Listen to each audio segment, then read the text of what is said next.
The most tenacious-spirited wind, they say, and in this case it rings true.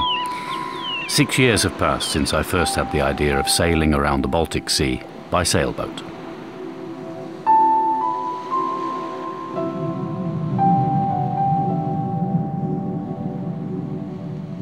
In waiting for my departure, I noticed that time does not always progress at the same pace.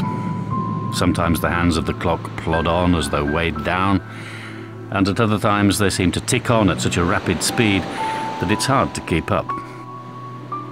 After years of planning and months of preparation, my patience was tried when a 20 meters per second spring wind threatened to delay my departure by a day.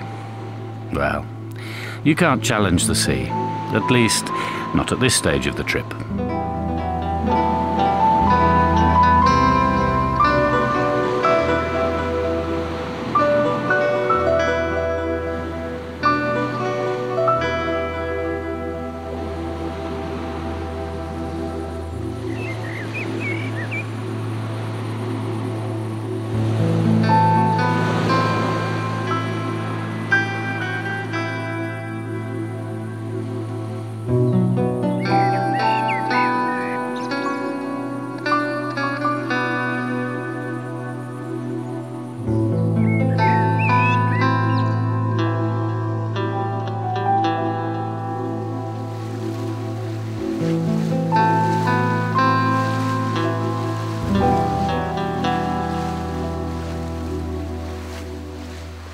Now the storm has waned, and the prow of the Friendship carves through the waves with the same precision as the boat craftsman from my hometown had carved my boat.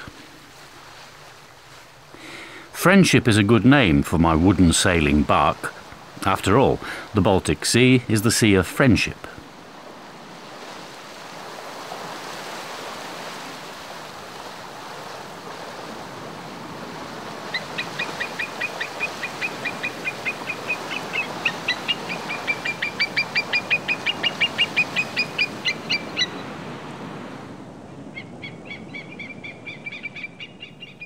If Finland is described as a maiden, then the southern coast is the lace of the maiden's petticoat, tempting and mysterious, unexpected even.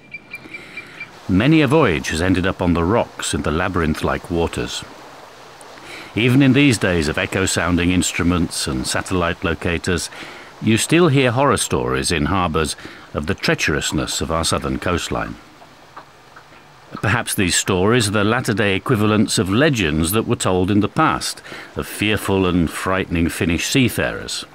Hundreds of years ago it was known that we Finns knew witchcraft, and that is why it was best to remain on good terms with us.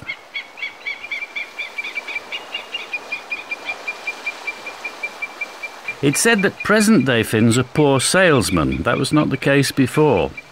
Our forefathers got a good price out of thin air. When a stranger ventured into these waters and paid a good enough price, he was given a piece of rope with 3 knots on it. When he undid the first knot, he was assured of balmy winds. When he undid the second knot, he could expect a good tailwind. And the third gave rise to a dreadful storm. Should the buyer of the rope try to haggle or cheat, then the seller would conveniently forget to say which end of the rope to start undoing the knots from.